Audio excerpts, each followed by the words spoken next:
Thousands of years had passed since the battles between the two priest castes, which triggered the decline of Atlantis.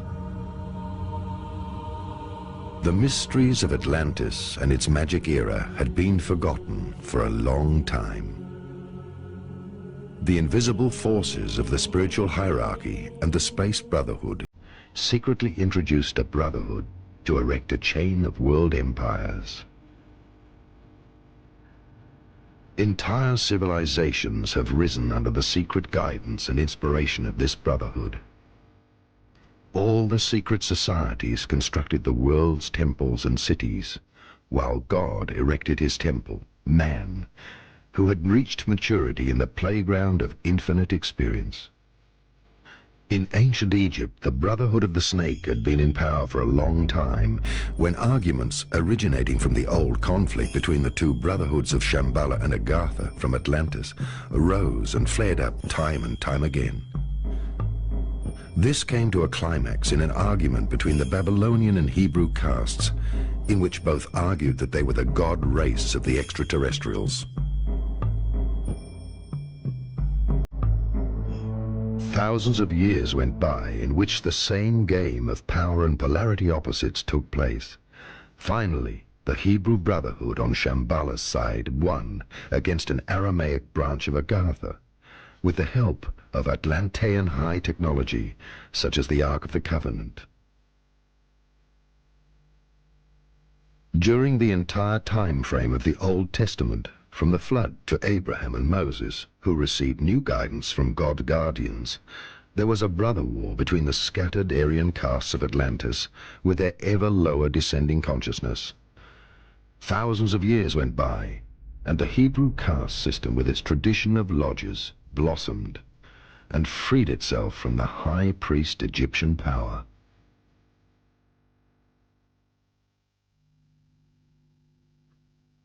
Once again, the spear of destiny was taken from one culture and handed over to another. The Space Brothers secretly inspired the Hebrew priests and guided them in order to direct the newly chosen people of God. The Hebrew leadership role strengthened, and generations grew up under the influence of the deep mystique of the Hebrew initiation scripts and ceremonies of the rabbis. The prophets told the priests that they could foresee the birth of a new Messiah who would bring a new age. The prophecies also said that the Messiah would have incredible abilities and would be more powerful than all the world's kings. So the Hebrew Brotherhood knew for a long time approximately when the Messiah would be born, and they were very afraid to lose their spiritual and worldly powers. No wonder King Herod, when he heard of the birth of Christ, sent people to look for him. The Brotherhood feared that their power would be taken from them. By the time Christ started his work, visiting the scriptural scholars and making it clear to them that God's life was in the inner life of man and not in their dead scriptures, the end of the magical era of the Atlantean Brotherhood was not far off. From Atlantis' dark age to the rebirth of light, the path of becoming human was long and cruel. Through thousands of years, the Brotherhoods worked undercover in all cultures. Thus we can trace their path from Atlantis to Egypt, to the Holy Land, through Greece to Rome, and in all European royal courts. In recent times, they sent their leaders to new countries, such as America and Australia. Today, there are very few countries which have not been led from the outside by the old world order of the Brotherhoods.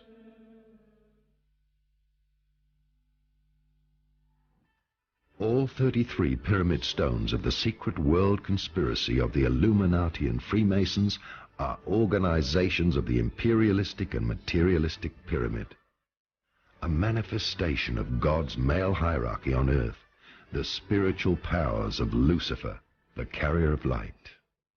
During the time of King Solomon, God's messengers and wardens, the Elohim, entrusted the secret brotherhood, God's temple builders, to construct God's temple.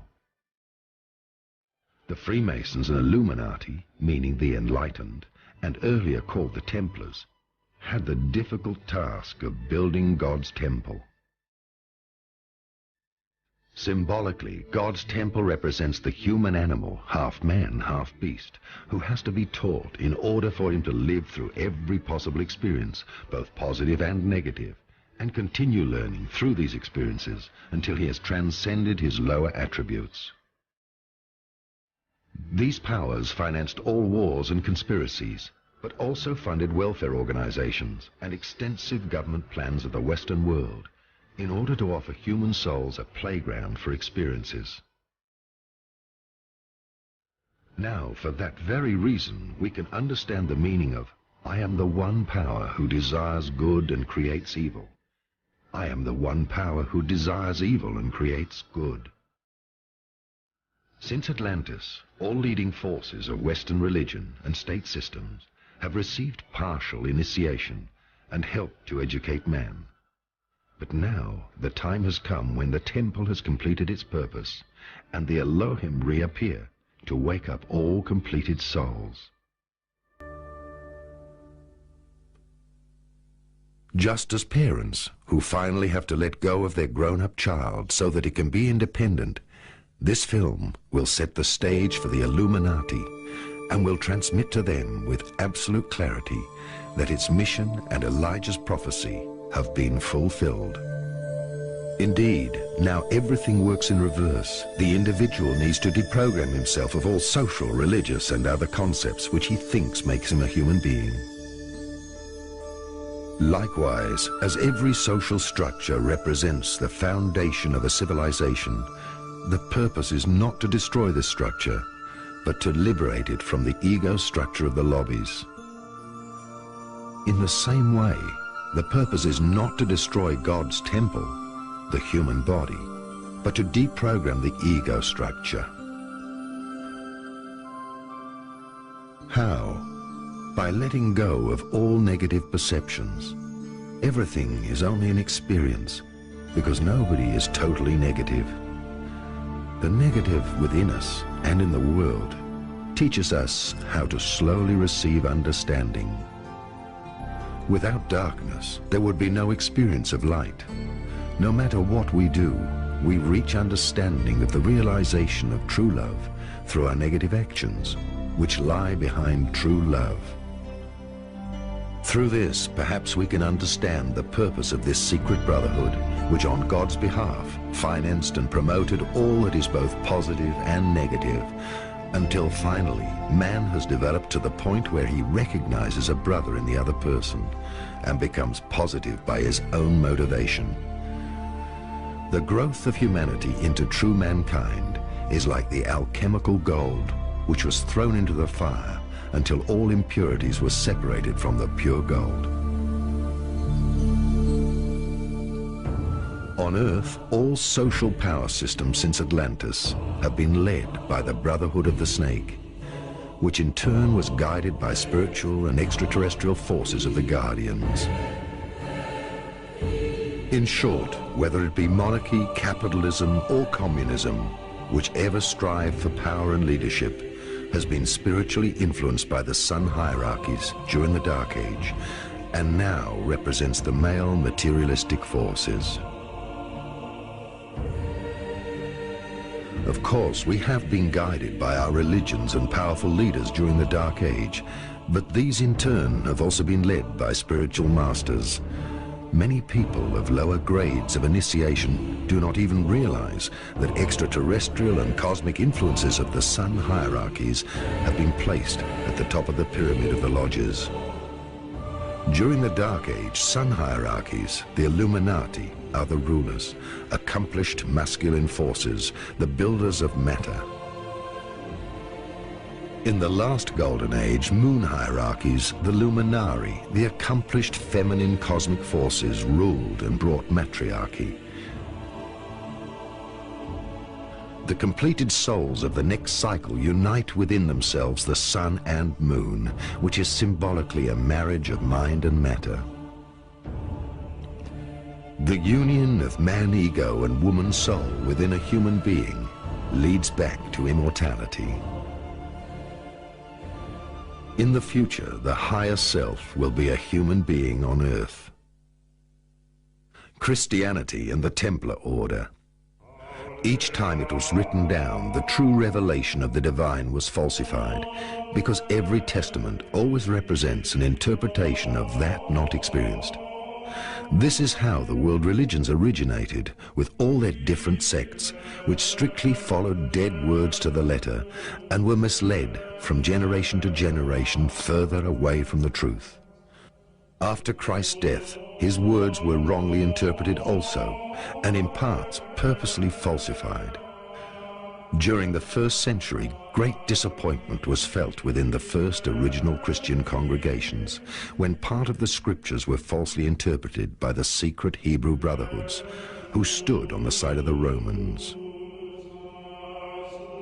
The Atlantean gospel of the life of the Essenes, Essena, which still includes the teachings of reincarnation, but excludes any interpretation of evil, led through the centuries to the strong division between heaven and hell. Peter, in his last days, recognized what had happened and asked to be hanged by his feet, symbolizing the world's confused situation.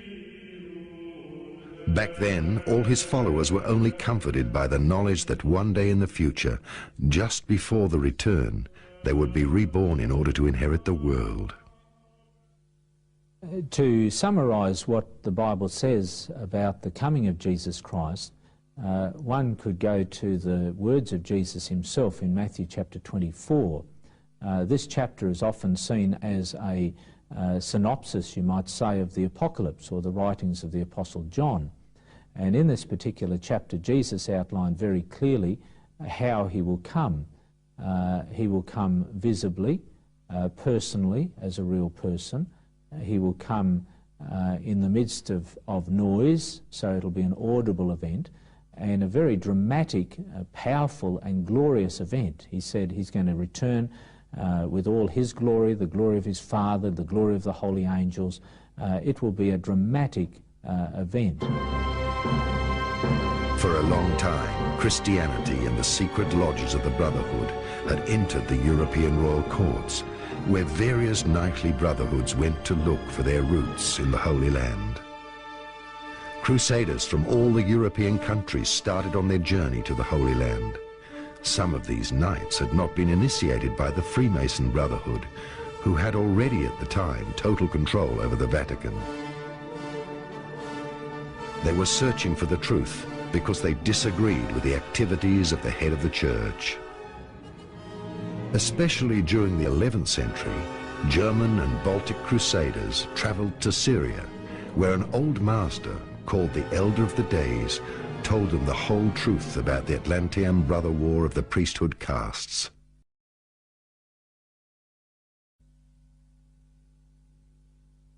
The Babylonian stone plates revealed to them the destruction of the Aramaic Brotherhood by the Hebrew Brotherhoods and the whole truth about the falsification of the gospel of the Essenes and Christ's message. This led to an immediate split from Christianity, and a new order of Templars was founded. After their return, the Templars used their newfound knowledge of Atlantis and built the Grail castles throughout all European countries. They introduced the money system and enjoyed a high reputation. Later, they were persecuted by the church. The old lodges followed, and the Inquisition began. Some of the knights came to Vienna, Heilig and Kreuz, where they established several monasteries and castles on sacred geomantic energy sites, where they kept part of the knowledge and scriptures. For centuries, part of the Templars' knowledge was hidden in and around Vienna. After the Inquisition, the old brotherhoods again seized power in a new disguise. Part of the Freemasons and of the Illuminati were directly evolved from this Templar Brotherhood. At the turn of the century, there was a monk in Vienna, a member of the Templar Order, who did not quite fit into the picture of the Brotherhood. He left the Brotherhood and the monastery near Vienna and took the name of Lance von Liebenfels. He later founded the new Templar Order. Der Lanz von Liebenfels war vorher Previously, Lanz von Liebenfels had been a spiritual member of the Order of the Holy Cross and had written a work on a knight statue which stands on a monkey. This philosophy of one who stands on a monkey had an extraordinary impact on him, and this was also the core of the ideology. Hat ihm also einen unerhörten Eindruck gemacht, und das war auch der Kern der Ideologie. Und zwar, meinte, dass dieser Ritter, der oben steht, he believed that this knight who stands on top is a Templar, and that the Templars, the noble or heroic knights, were supposed to be in opposition to the ordinary humanity, which is represented by the monkey and which has to be crushed. Indeed, there would be a godlike human race and an animal human race. One should say in opposition to the animal human race.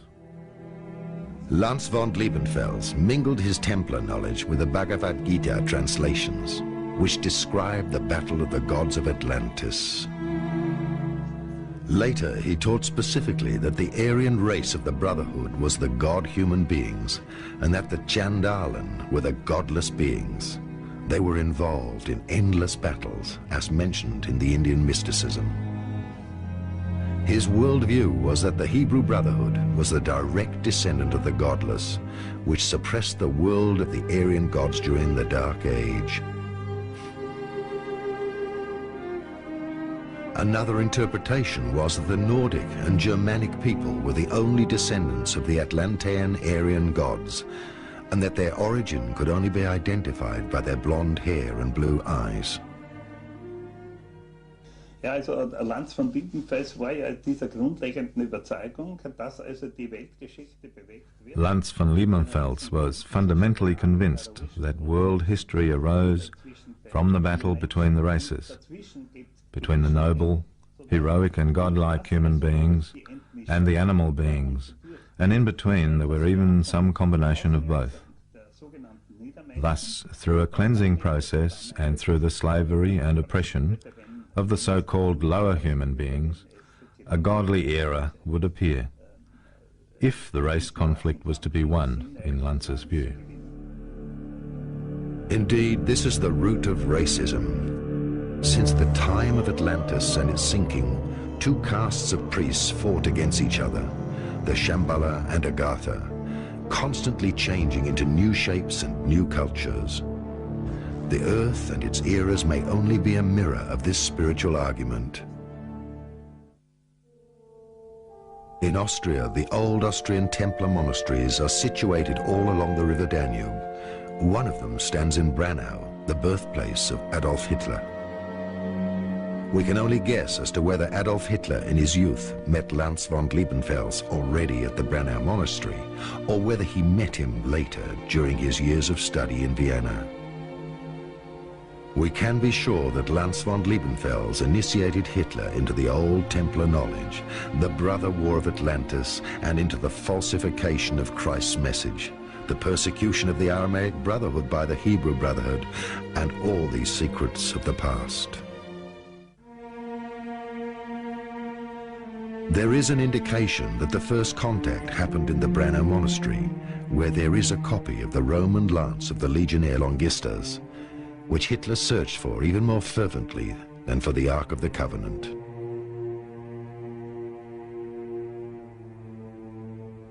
The lance of Longistus was supposed to hold magical powers, as it had been thrust into Christ's heart. The secret Atlantean teaching tells us that when the extraterrestrial gods fell in love with the still reincarnating human animal women, there was a war between the gods. The dissidents, the fallen angels, were banished to become humans. The last remains of the fallen gods from Atlantis were the kings of the Indo-Aryan castes and priesthoods. These Aryan priesthoods were dispersed by the incoming black races of the subcontinents, and the era of the gods came to an end. For thousands of years, the god-humans from the stars were incarnating into humans, while the Indian scholars were still fighting over which of the descendants of the Aryan gods belonged to the animal-human race.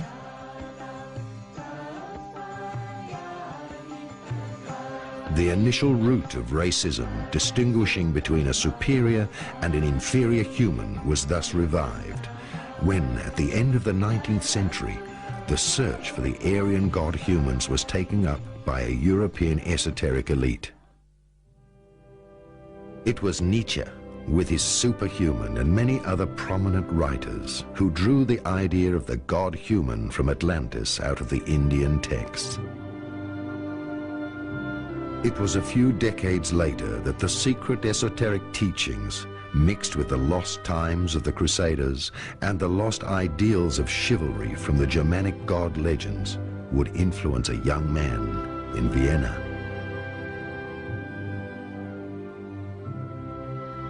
In Hitler's childhood, his father beat his mother while under the influence of alcohol.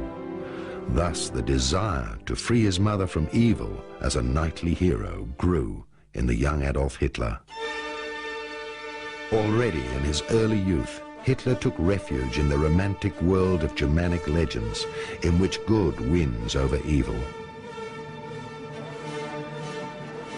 This mysticism of the polarity of good and evil reached its peak in Vienna with the study of the esoteric literature of the Indo-Aryan battles of the gods.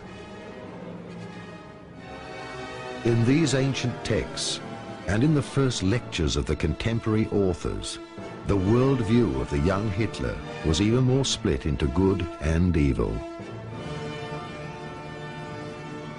In Vienna Men's Hospice, and inspired by these texts in solitary moments, Hitler forged his worldview. This worldview can hardly be reconstructed, yet the world of the god-humans from Atlantis and their fall through evil influenced him so much that he lived in his own fantasy world.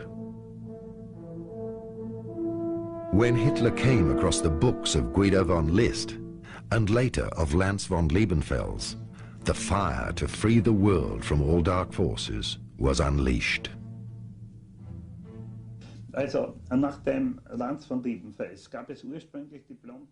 So according to Lance von Liebenfels, originally there were people with blonde hair and blue eyes.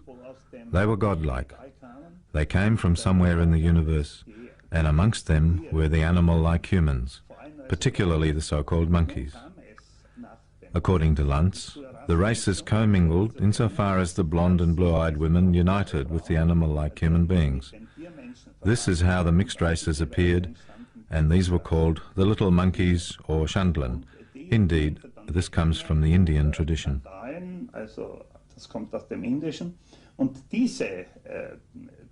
These animal-like beings and so on, in the whole world history, threatened the culture which the blonde and blue-eyed people had created, and which they still create.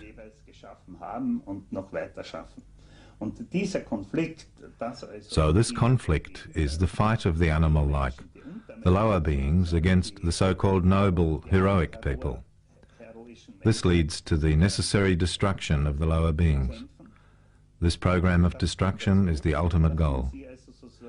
It is indeed a form of apocalypse, in which the lower beings will have to be cast out, and the blonde and blue-eyed beings will survive. In der also sozusagen die Untermenschen ausgeschieden werden sollen und die Blond-Blauen allein sozusagen überleben. With Hitler's view to save the world from evil, the catastrophe was already preordained. In the text by Lance von Liebenfels, we can find the inspiration ground of all racist teachings of the time, and Hitler embraced literally all of these ideas. Thus, Lance von Liebenfels spoke of a purebred race of Aryan people and the reviving of the noble qualities of the gods and of the end solution of getting rid of the inferior races in order to establish again the God-human race, blonde and blue-eyed, as the superior race. But Hitler was not the only one to read the teachings of Lanz von Liebenfels and his paper Ostara in Vienna. There were many different personalities from various organizations who later came together in order to pull on the same side and to establish the idea of the new superior race. Ludendorff and Dietrich Eckart already subscribed to this racial publication. Strengthened by his interpretation of esoteric material, perhaps already a member of the Templar Order, Hitler launched himself into the First World War. He may have already made contact with Ludendorff before the First World War as an equally esoteric-minded friend. His chance to convince all that he was the German savior who would lead the battle against all injustice on earth came a few days after the beginning of the First World War in Munich, where he spoke up after the liberation battle against the communists.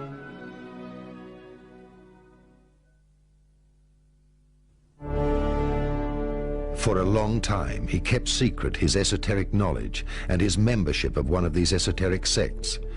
It was only when he came to power that people started to think about the idea of a blue-eyed race superior to all other races.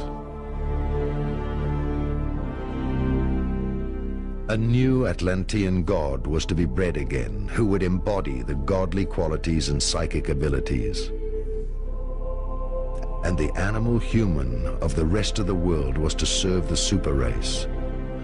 Due to the esoteric studies, he lived in the very personal world of his own imagination, where he saw the normal human being as degenerate and the archetype of the Atlantean legends of the gods as the standard to be re-established.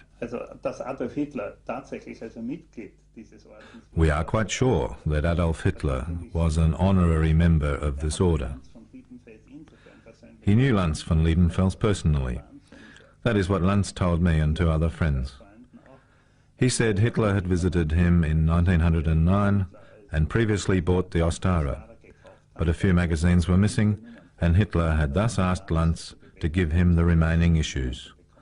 Lanz did so. He gave them to him. And this means that Hitler knew the complete Ostara. He probably also knew the book published by Lanz in, I think, 1905, with the title Theozoologie, or Of Sodom's Monkeys and the Dream of the Path of the Gods. Encouraged by his occult knowledge, he decided to lead the world into the 1,000 Years Empire as a messiah and savior in a final victorious battle against evil.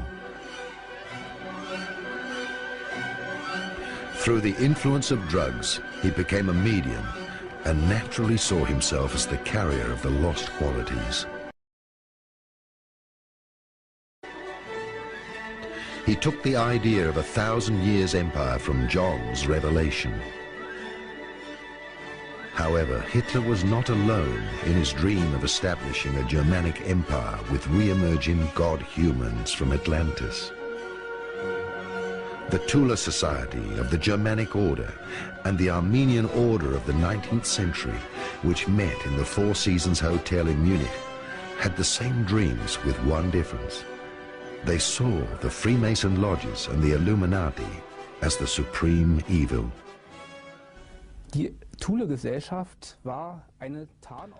Not many people know that the Tula Society was a cover organization of the Germanic Order. This Germanic Order was created around 1912, and the Tula Society appeared later. Theodor Fritsch was the driving force behind the Germanic Order, and he, of course, was the mastermind of German anti-Semitism. At the beginning of this century, he had already conceived that the Jews, and the organization which represented the Jews, which embodied Jewish culture, namely Freemasonry, in his opinion had to be fought against, preferably by an organization of the same caliber, indeed with a secret lodge. That is why the many anti-Semitic associations of the time, as well as the readers of his magazine Hammer, became united in the Reichshammer Union in 1912. The Germanic Order was created as a secret sister organization. Their principles were identical to those of Freemasonry, but it fought against its opponent with Germanic ideas. Finally, a work of conspiratory nature emerged. The Germanic Order would only take on trustworthy people of Germanic nature. To that effect, very detailed prescriptions were applied in order to achieve the desired result. People had to be preferably blonde and blue-eyed. They had to have a secure income. They had to have status and, of course, have internalized the appropriate ideas. The Germanic Order did not develop very well in the First World War because many of its members were involved in the war and membership dwindled. The first disagreements occurred, and in 1916 the Germanic Order was split. One branch of the Germanic Order renamed itself and became the Germanic Order Pilgrim to the Holy Grail, out of which the Thule Society emerged later. Rudolf von Sebottendorf contacted the Grand Master of the Order, Hermann Pohl, and both decided that Sebottendorf would build up the Bavarian provincial branch of the Germanic Order. Indeed, he did so. He recruited members, and in August 1918, the great inauguration took place. The Germanic Order was initiated in the headquarters, that is, in the Four Seasons Hotel in Munich, with an inaugural lodge. Shortly after this came the well-known events of the end of the war revolution. From then on, we can speak of the Thule Society. The Germanic Order then renamed itself with the cover title Thule Society in order not to divulge the conspiratory secret alliance and to hide amongst other popular organizations, thus having a greater range of action. Adolf Schicklgruber, Hitler, the Enlightened, wants to release the world from Satan. As it happened, shortly after the First World War, young officers of the German army were introduced to an esoteric lodge called Thule. This lodge uncovered the secret world conspiracy of the Illuminati. These officers were extremely excited when they discovered that the war they had just lost had already been predicted as a conspiracy during the 19th century in the secret scripts of the wise men of Zion.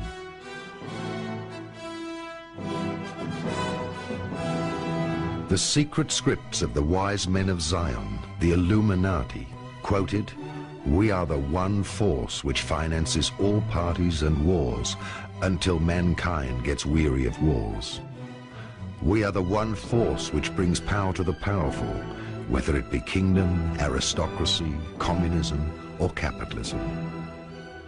And because they are indebted to us and they are tired of fighting, we will introduce a new world order to control all finances and national debts. Mankind will have to rewrite history when it examines who financed the Napoleonic Wars, Lenin's Communist Revolution, and all political parties of the First World War." Towards the end of the 18th century in Europe, especially in Germany, a new movement was founded which was interested in deeply spiritual matters. The origin of mankind and all the secrets of Atlantis were of particular interest. These spiritual groups were inspired mediumistically by invisible masters who taught European scientists visiting India and Tibet.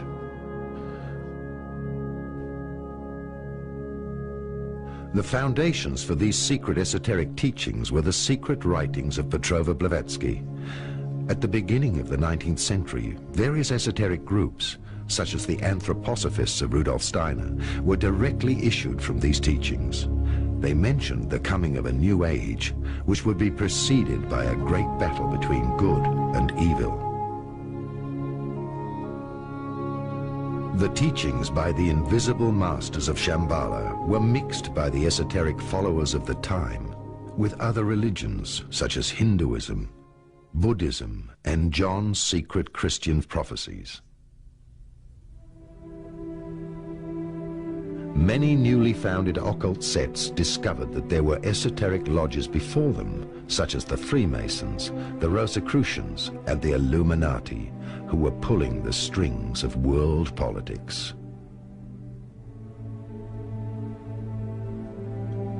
The new occultists of the turn of the century were waiting for the new golden age to arrive, and like various sects today, believed themselves to be the chosen ones. They would inherit eternal life and the 1,000 years empire after the apocalypse and the return of Christ. At a time of turmoil, many groups wished for one enlightened leader. Shortly before his death in 1923, Dietrich Eckart is supposed to have said, "Follow Hitler, Hitler will dance. I have composed the music to his dance. I have given him the opportunity to get in touch with them. Do not accuse me. I will have had more influence on history than anybody else." To get in touch with them, what did he mean? In essence, and theoretically, it meant that Dietrich Eckart gave Hitler the possibility to contact the powers of Agati. He convinced him that he had to complete the work of Agati. It meant the demise of Shambhala represented in the international Freemasonry. In 1912, von Symbottendorf founded the Germanic Order in Bad Aibling, out of which emerged various occult ideas, which would later trigger the Great Tragedy. They saw in the old Freemason and capitalistic lodges the personification of the evil enemy. In 1918, after the German defeat of the First World War, this Germanic order in Munich merged with many other groups into the Thule Society. They also invited recently discharged officers to attend their meetings. At the meetings, they discovered that the financial lodges of the Zionists had merely used them on the battlefields. One can only guess that they saw the personified Satan in both the Freemason and the capitalistic lodges who had financed the war. Thus, the Second World War was already pre-programmed. For many years, people had worked on the illusion of ridding the world of a Satan and on the triumph over evil in a last battle, making way for the 1,000-year empire and the return of Christ. The Thule Society naturally had a large number of prominent members in its ranks, also people who later became famous in National Socialism. Of course, Rudolf Hess is particularly well known to have been essentially working in the Fighter Alliance in the Thule Society. Hans Frank, later Minister for Justice in Bavaria and Minister without a portfolio in the Third Reich, was also one of them. Alfred Rosenberg, the so-called chief ideologist of the Nazi NSDAP, who later wrote The Myth of the 20th Century, was also a member of the Thule Society. We must not forget one man who did not live to see the Third Reich, but who had a striking and important influence on Hitler, the writer and poet Dietrich Eckart. Dietrich Eckart essentially became famous for his revised version of Peer Gynt, which was then performed. He was also known as a poet, author of some significant fighter songs of the Nazi NSDAP. This man strongly influenced Hitler. He clarified and gave direction to the confused ideas which Hitler already had in Vienna. Hitler and Eckart came together and often discussed different political questions. Eckart managed to direct Hitler's antagonistic opinions of Marxism and capitalism into a unified anti-Semitic view. Most importantly, Eckart provided Hitler with important connections within the society. He helped him to become courteous, well-mannered, and introduced him to the refined people who were able to help him financially. Ihn bei den feineren Leuten eingeführt hat, ebenfalls Finanzen beigesteuert hat Eckhart was obviously not a member of the Thule Society, but was in close contact with the leading figures of the society. One must imagine all this like a spectrum, in which individual association memberships were not so important, but where the people from the different organisations and parties repeatedly met, where there was overlapping in the membership, but where in a particular period, that is specifically in Munich at the beginning of 1919, crystallisation centres increasingly emerged. One of them was definitely the Thule Society, and all the important people who met at the time essentially fought against Marxism, met at the Thule Society or in its sphere of influence. Out of the Thule Society emerged the idea, as Sebottendorf, the founder of the society, declared, that support for the national cause should also come from the working class, and not only from the middle classes and bourgeois circles. These ideas had also spread to others, as for example the engineer Paul Tafel, also a member of the Germanic order. Sebottendorf appointed one of his associates, the sports journalist Karl Harrer, to create a political working circle within the Thule Society. Harrer did so, and happened to meet Alfred Drexler, with whom he worked closely. In January 1919, Harrer and Drexler founded the German Workers' Party, which had its origin in Drexler's Free Workers' Community for Peace. One can say that the original building of the Nazi NSDAP was laid by the Thule Society. Harrer was a Thule brother. Drexler was also moving in these circles. And the initial people of the DAP all came from the Thule Society circles.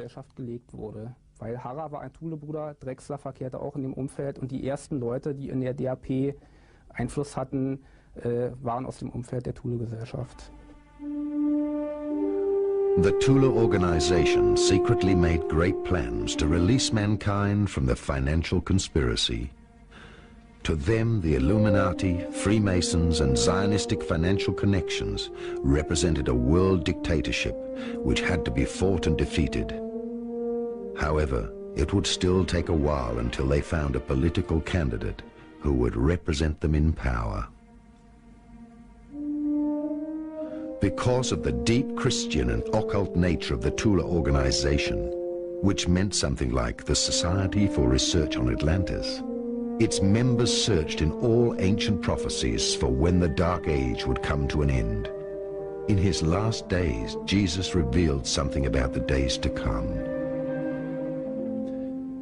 These old secret prophecies revealed by Jesus to his apostles said that the beginning of salvation would spread from a country behind large mountains, where a great leader by the name of Elijah would be born. Jesus turned around while talking and pointed to the Roman legionnaire Longistus, who was a German mercenary. As a result, the German lodges believed that this secret gospel of John revealed that the land was Germany, the large mountains being the fortress of the Alps, and that the mentioned leader was already incarnated. He would free the world through the final battle in order to initiate the 1,000 years empire of peace and the return of Christ. This is how the Thule interpreted Christ's speech. In about 1,000, plus not quite 1,000 years, you will be reborn together with Elijah to free the world. He meant the 2,600 Essene followers who were Atlantean descendants.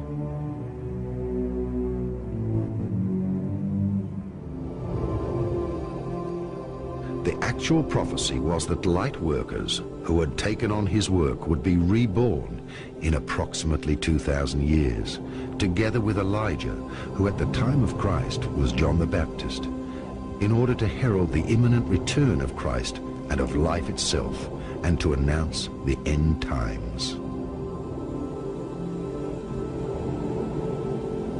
In this secret revelation, it was mentioned that the power would be taken out of the hands of the Hebrew Brotherhood. Jesus meant that the spiritual power would be given to another country. The German Tula Society still identified itself with the role of world savior which could free the world of evil. This idea became the heart of its anti-Semitic teachings. When this occult sect thought it was freeing the world of Atlantean Freemasonry through the Second World War, it expected part of this secret prophecy to be fulfilled. The brother war of the two priesthood castes of Atlantis was reenacted in the Second World War through the Tula Society. The members believed themselves to be Christ's followers, fighting the battle for freedom from the Hebrew lodges. Yet these souls of the Third Reich were the other brotherhood of Babylon which had lost power, the brothers from Agatha, who in their previous high culture in Babylon had lost against the Hebrew priesthood. The Second World War was a continuation of the Atlantean Brother War. It was karma, which is the greatest mystery, revealing that in fact the Jewish and the Germanic roles had emerged from a common Atlantean past. The story of Agati and Shambhala is also impressively described in a novel by Russell McLeod, The Black Sun of Tashilonpo. The novel is about the battle between these two forces. And in one part of the story, a 91-year-old former SS in Tibet tells a journalist pursuing the story how these two forces behave.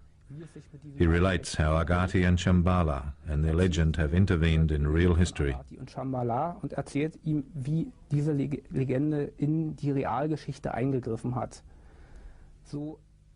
Therefore, the Tula Society was a precursor to the original cell of the NSDAP, in actual fact, an extension of Agati. The successors of Sebottendorf, Dietrich Eckart, and in his trial Karl Haushofer, initiated Hitler into this legend. They made it clear to him that what he represented in the National Socialism was the work of Agati, and that Agati fought against its opposite Shambhala, which at the time, and even later, had primarily gathered forces in the Freemason lodges and in the organizations of the Jews.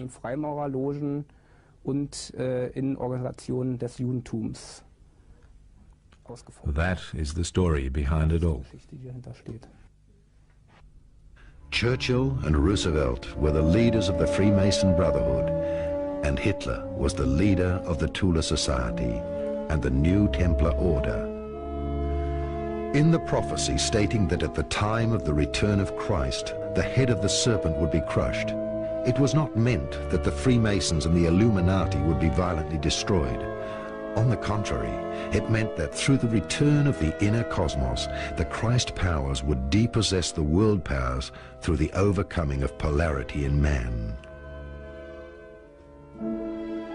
When the eagle, that is the Space Brothers, has landed, there will be no world powers left, because from then on there will only be ascended and conscious beings on earth. They will have lived through the resurrection and will be connected to their inner truth.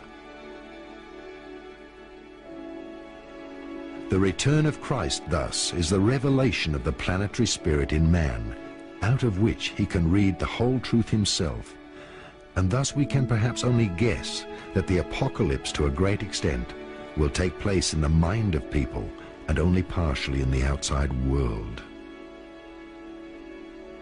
The true light children and Christ followers were to be born much later, and their mission is more healing of the earth through the overcoming of polarity than the waging of wars. The Tula organization believed then that the new golden age had already started, and that Elijah and the great Atlantean souls had already been born to release the world from the dark forces. When Dietrich Eckart von Sebottendorf and his followers consulted several spiritual mediums, the name of the young officer Adolf Hitler was mentioned to them through the astral world. The fact that Hitler was to be a kind of Messiah who would free the world from the Jews and from the dark forces is indisputably the direct experience in National Socialism. He himself surely also had this experience of being the chosen one. He repeatedly spoke of providence, by which he was guided. At the end, he was not happy with providence, and he said that providence could not take responsibility towards the German nation of Germany losing the war. This is indeed a strange thing. But before that, he undoubtedly felt called upon, that is, chosen by providence, to play a fundamental role in the world history and to free the world from the Jews and thus from the lower human beings. Dietrich Eckart was somebody who had a strongly anti-materialistic disposition.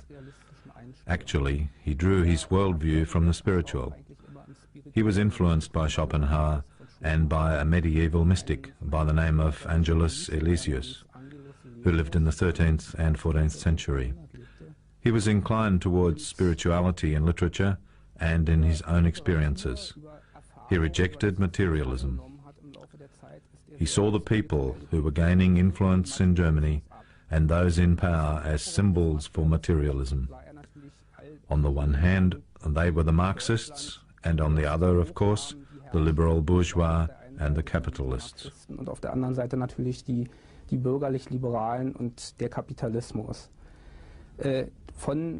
These spiritual ideas by which Eckart had been strongly shaped were surely passed on to his pupil, Adolf Hitler. Adolf Hitler's occult past already began during his years of study in Vienna. He read Nietzsche's Superhuman, Übermensch, studied the secret teachings of Helena Petrova Blavatsky, the secret revelations of John, and regularly attended the lectures of Guido von List.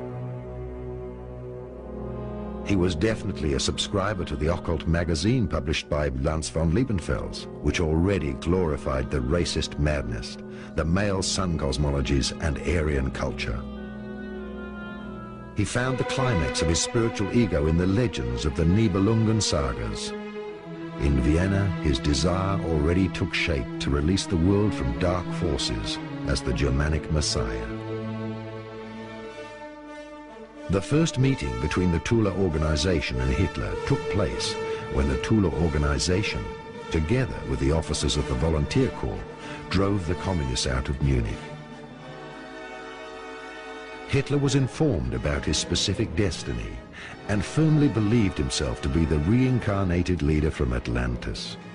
The aims of this sect were obviously kept silent. Hitler was worshipped as Elijah. His salute, also called Ave, is a greeting of the gods. The swastika was the reversed symbol of Atlantis. If the swastika is turned anti-clockwise, it means the resurrection of souls, the ascension into the golden age. Turning the swastika clockwise means the descent of souls into the dark ages. Germany Awake was written on every banner, the sentence supposedly an awakening call towards a new golden age. The Tula organization wanted to bring about, by force, the resurrection of Atlantis and the 1,000 years empire foretold by Christ. No wonder they used the sign of the descent into the dark age. Adolf Hitler was adored as a savior by 50 esoteric groups and brought to power. No one could imagine that he himself was one of the last masters of the Dark Brotherhood of Atlantis, who would lead it to the dark side of occultism.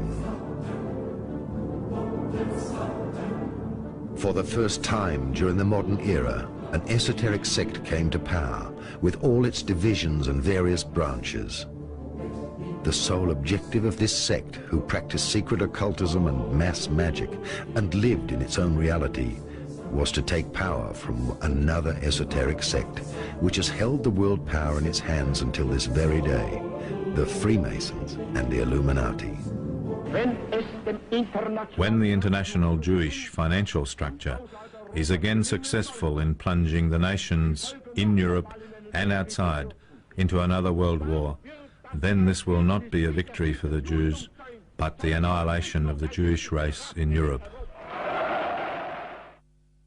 Surely it is no coincidence that both the Germanic and the Freemason lodges, which both believed themselves to be chosen by God to lead mankind, were in fact the misleading seducers rather than the chosen, when one gives it an existence in consciousness by evaluating and rejecting it. Consequently, transformation can only take place within a person and never on the outside.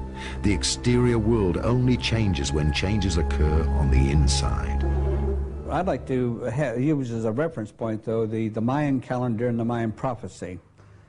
And in the Mayan prophecy and the calendar, we have 13 heavens, which of course are controlled by the 13 lords of light. And each one of those heavens lasts 52 years. If you take the 13 heavens and multiply that by 52, you end up with 676 years of ruling by the lords of light.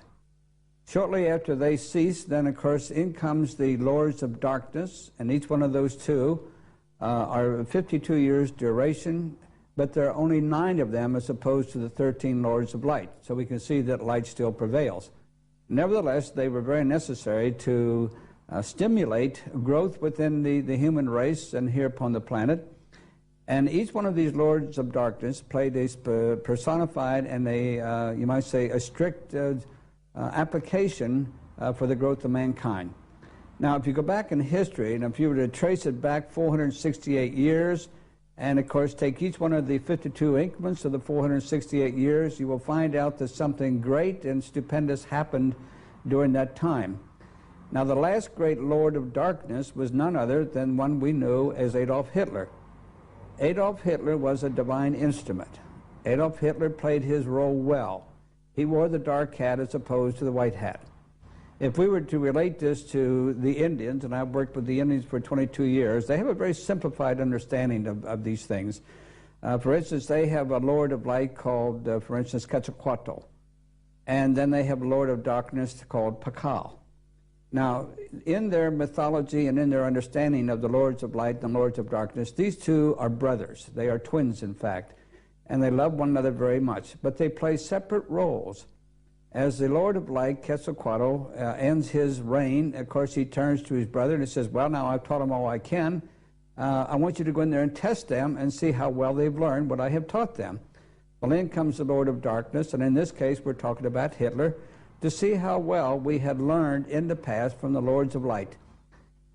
As we know, Hitler was a metaphysician supreme. As he was a boy, he studied studiously for many, many years what we know today as esoteric or metaphysical things. He also, in addition to the many understandings he had of Viril and many other powers which were, of course, used by the ancients, he had a morbid fascination with the spear of destiny. And that was, of course, the Longinus spear that pierced the side of Christ. Hitler knew that anybody, whether it be the Lords of Darkness or the Lords of Light, should they have that spear, they were almost certain to win the war. Now, he wanted that spear for so long, and there was one in a man by the name of Rudolf Steiner, who lived here in Germany also, and he and Hitler both had a morbid fascination for that spear of destiny. Later, we know that Rudolf had to flee for his life because Hitler felt that he would get the spear and he wouldn't have it. So when we talk about Hitler, we're talking about, in my understanding, a divine being. I can remember 3 years ago in Frankfurt when I said before a large audience that Hitler was a divine being, when of course I thought they were going to stone me. But I let that sink in, and finally I said he was the last Lord of Darkness. And after I had explained it to them, then of course they accepted it. Therefore, every exterior revolution is already doomed in advance, because the masters of revolution themselves will later become the dictators of this world. The worst that can happen is the rule of a spiritual leader who is striving to gain world power, but who only understands half the truth and has not yet surrendered his ego to divine guidance. At that moment, an occult superego will be born, where only one individual visualizes him or herself as God superior, and all others are again inferior beings.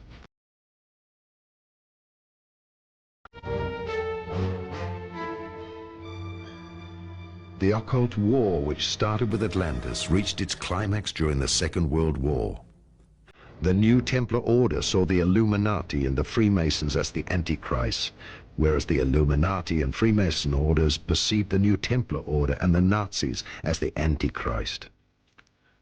Today it should be clear to everyone that God is inside of every person. However, to perceive ourselves as being the chosen ones, be it because of a religion, a race, nationality, or color of skin, inevitably means the beginnings of a human tragedy. God's people are not to be recognized by their color of skin, by their race, or by their outside appearance, but by the virtues of love, wisdom, and power, which they have inwardly united. All races came once from the stars and are God's people because they all carry the seed of God in themselves. The animal human, by conquering his animal features through thousands of lives, has developed into the real human being. Were there any contacts between the Third Reich and extraterrestrial races? My very long research into the terrestrial secret societies has proven to me that basically almost all the secret societies on the planet were established in the first place to be the low-key, low-profile interfaces between extraterrestrial races or intelligence races with even higher level and our civilization. In my research, we've discovered that the Germans were in contact with at least a dozen alien races, all of them loosely grouped under one philosopho-political religious program. And not only that, but that actually this grouping of extraterrestrial races were in their turn subcontracting for even higher levels of, let's call them celestial management structures. But we have discovered witnesses, a lady in Australia that worked shoulder to shoulder with extremely beautiful looking extraterrestrials in an underground base in Germany. She was a British spy, a Commonwealth spy in this underground base, and she has told us incredible stories about the close cooperation of the highest echelons of the German secret societies with extraterrestrials.